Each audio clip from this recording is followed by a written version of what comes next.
Hello students, how are you? Welcome to Suraj School Bhiwadi. Today we are going to continue the same chapter, and also today we will end up this chapter, that is chapter number 1, number system. We are following the book NCERT, and today we will discuss page number 24 to 27, and our topic is law of exponents. What we are going to study? Law of exponents. Beta, you know very well that a raised to power b, so a can be called as base and b can be called as power, or you can say index, or you can say exponent. Okay, or you can say exponent. अब देखिए, law of exponents we will study. So do you remember how to simplify the following? ये जो examples आपके NCERT की book में दिए हुए हैं, क्या आपको पता है इन्हें कैसे सॉल्व करना है? Yes, what are you watching here the basis are same 17 17. Okay, so what will you write? 17 raised to power 7. So here we have the answer. 5 raised to power 2 7. तो यहाँ पे आपको साफ साफ पता चल रहा है कि मल्टीप्लाई हो रहा है, तो 5 रेज़्ड टू पावर 14. यहाँ पे आपको पता चल रहा है कि सेम बेस है और डिवाइड में है, तो पावर सब्ट्रैक्ट हो जाएंगी. सो 23 10 - 7 मीन्स 3. और यहाँ पे आपने क्या देखा कि बेसिस अलग है लेकिन पावर सेम है, तो हम इसको लिख सकते हैं 7 9 63 रेज़्ड टू पावर 3. तो आपको कुछ रिकॉल हुआ पुराना? क्या रिकॉल हुआ बेटा आपको? To get these answer you would have use the following law of exponents which you have learned in your earlier classes, where a and m are natural numbers. a is called base and m and r are called exponents. तो अगर हम a को base लें, m और n को power लें, अगर 2 base हैं, सेम बेस हैं और मल्टीप्लाई में हैं, power will be added. Second, a raised to power m और n दिया हुआ है तो power will be multiplied. Here a raised to power m and n, here bases are same but the numbers are in division, so power will be subtracted. And here you have observed that power are same, bases are different, so we can cumulate them. Now what is a raised to power 0? Any number power 0? Yes, it is 1. को पता है power 0 है तो क्या होगा? 1. So any number raised to power 0 is called 1. 10 raised to power 0 1, 20 raised to power 0 1, 7 raised to power 0 1. So we can write 1/an को भी आप क्या लिख सकते हो? अब ये न्यूमरेटर में जाके, क्योंकि हम 1 को क्या लिख सकते हैं? a की पावर 0 लिख सकते हैं भाई, 1/an है. 1 को क्या लिख सकते हो? a की पावर 0.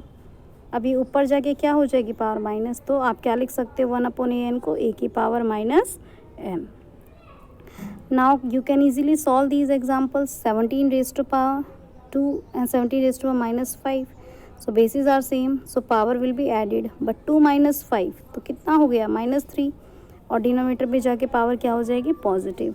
यहाँ पर आपकी पावर क्या हो जाएंगी? मल्टीप्लाई. 2 7s are 14 - 14.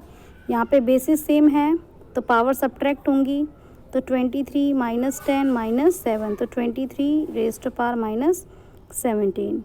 यहाँ पे आपने क्या देखा कि आपके बेसिस डिफरेंट है लेकिन पावर सेम है, तो 7 9 63 63 रेज़्ड टू पावर -3.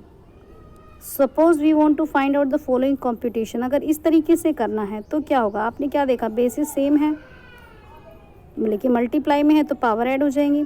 अब आप क्या लेंगे? अब आप इनका एलसीएम ले लेंगे. 3 एलसीएम आ गया. 2 + 1 2, 3/3. 3 से 3 कैंसिल, 2 की पावर 1. तो क्या आंसर आ गया? 2. अगर इस तरीके से आपका है 3 रेज़्ड टू पावर 1/5, तो बाहर आपका नंबर है 4, तो क्या लिख सकते हो? 3 की पावर 4/5. और अगर इस तरीके का है तो 7 1/5. अब ये पावर ऊपर जाके क्या हो जाएगी? माइनस. आपको इसका एलसीएम लेना है, ठीक है. 5 3 = 15, 3 5 = 15, तो 7 की पावर -2/15. यहाँ पर आपने क्या देखा कि पावर जो है वो सेम है लेकिन बेसिस अलग हैं, तो 13 को 17 से मल्टीप्लाई करेंगे 1/5. इस तरीके से हम इनको कर सकते हैं. ये ध्यान रखना, यहाँ पर इन्होंने दिया हुआ है कि nth रूट ऑफ a, तो आप इसको कैसे लिख सकते हैं बेटा? a raised to power 1/n. तो अगर मान लीजिए ऐसे दिया हुआ है तो इसका मतलब है 4 की पावर 1/2।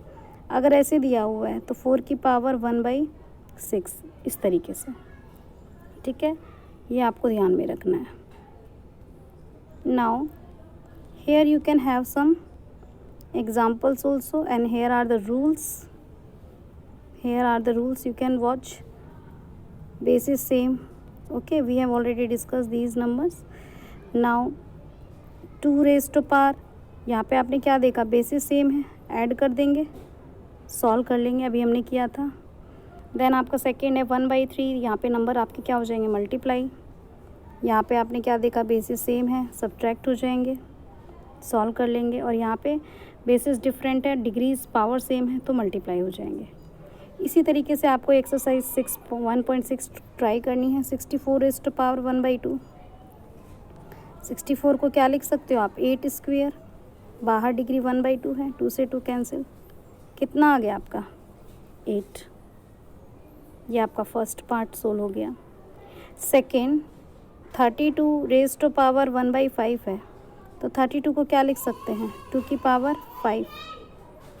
फिर ये आपका कैंसिल हो गया, कितना आंसर आ गया 2। यहाँ पे आपका 125 की पावर 1/3 है। 125 किसका क्यूब होता है, 5 की पावर 3। कितना आ गया आपका आंसर 5। फर्स्ट सम आप सॉल्व कर लेंगे। देन आपका आता है सेकेंड 9 raised to power 3/2। 9 को क्या लिख सकते हो, 3 की पावर 2। 3/2 तो है ही बाहर, 2 से 2 कैंसिल, और 3 की पावर 3 कितना होता है, 27। देन आपका 32 की पावर 2/5। 32 को क्या लिख सकते हो, 2 की पावर 5। 5 से 5 कैंसिल, 2 का स्क्वायर कितना हो गया 4। 16 की पावर 3/4। 16 को क्या लिख सकते हैं, 2 की पावर 4। 4 से 4 कैंसिल हो गया, 2 की पावर 3 को क्या लिख सकते हैं 8। यहाँ 125 की पावर -1/3 है, तो 125 को क्या लिख सकते हैं, 5 की पावर -1/3। 3 से 3 कैंसिल हो गया, बच गया 5 की पावर -1, तो इसको आप क्या लिखोगे, पावर नीचे जाएगी, पॉजिटिव हो जाएगी, 1/5। यहाँ पे आपका ये बेसिस सेम दिख रहे हैं, तो आप क्या कर देंगे, पावर ऐड कर देंगे, एलसीएम ले लेंगे। 3 5 ज़ा 15, 5 2 ज़ा 10, 5 3 ज़ा 15, तो ये कितना आ जाएगा, 2 की पावर 13/15। 2 की पावर 13/15। यहाँ पे आप सीधे पावर को मल्टीप्लाई कर देंगे, यहाँ पे पावर को माइनस करेंगे, और यहाँ पे 7 × 8 हाफ, तो 56 की power half. I hope that you are easily able to do this exercise. Thank you so much. God bless you.